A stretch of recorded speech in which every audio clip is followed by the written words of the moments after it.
చాలా ప్రశ్నలు సౌజన్య గారు మీరు సమాధానం చెప్పాల్సినవి. నేను ఒకటి అడుగుతాను.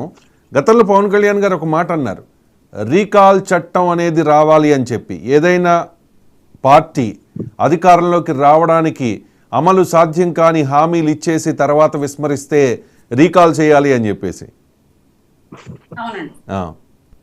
అది ఈ రోజుకి మేము ఒప్పుకుంటున్నాం కదా, ఈ రోజుకి మేము ఒప్పుకుంటున్నాం.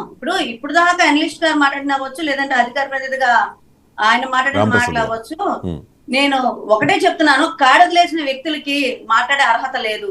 దాంట్లో ఒక అధికార ప్రతినిధి చెప్తున్నాను నేను ఆ మాట. కాడి వదిలే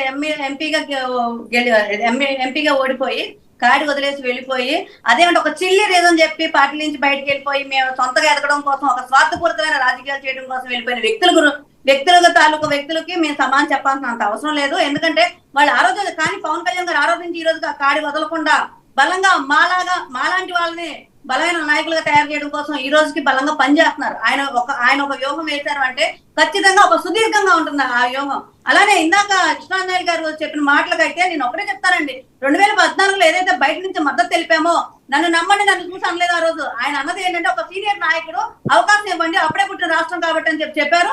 అలానే 1.5 తేడాతో అది కూడా పవన్ కళ్యాణ్ గారు మద్దతు రోజు గెలిచారు.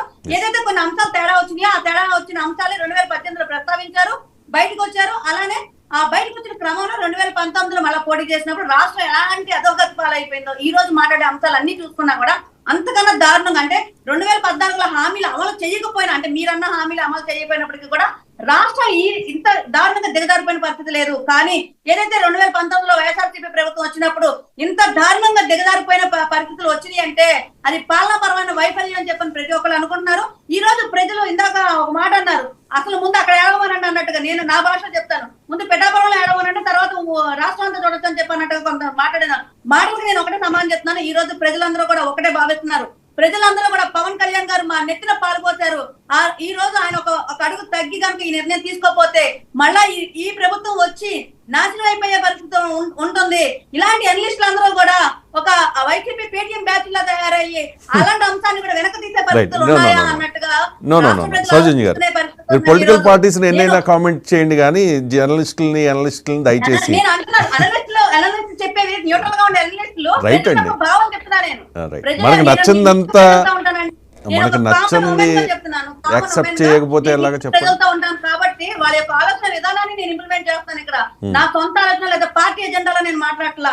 ఒక సాధారణ మధ్యతరగతి కుటుంబం యొక్క ఆలోచన విధానం ఎలా ఉంటుంది, ఈ రాష్ట్ర పరిపాలన వల్ల ఎంత ఇబ్బంది పడ్డారు ప్రతి ఒక్కళ్ళు.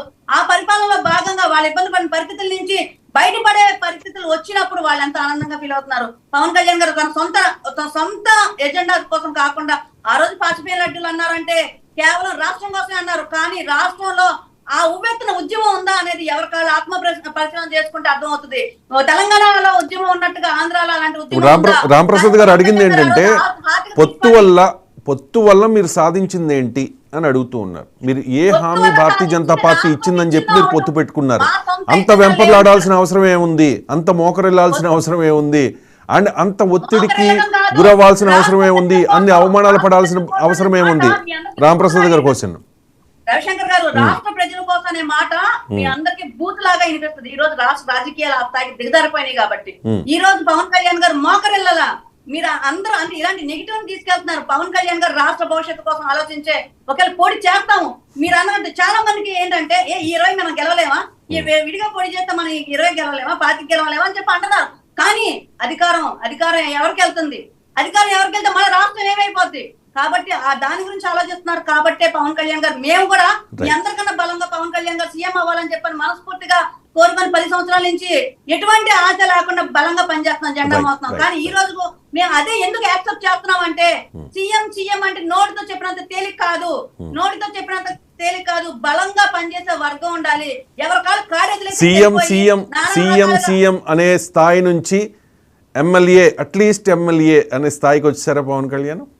ఏమి రాలా, ఆయన స్థాయి ఎప్పుడు అలాగే ఉంది. ఎమ్మెల్యేగా ఎవరైనా ఎమ్మెల్యే అవ్వాల్సిందే. చంద్రబాబు నాయుడు అదేలేండి, ఎమ్మెల్యే అవ్వాలి. ఆ ఎమ్మెల్యే అయిన తర్వాత ఏమవుతారు అనేది ఇంపార్టెంట్ కదా ఇక్కడ.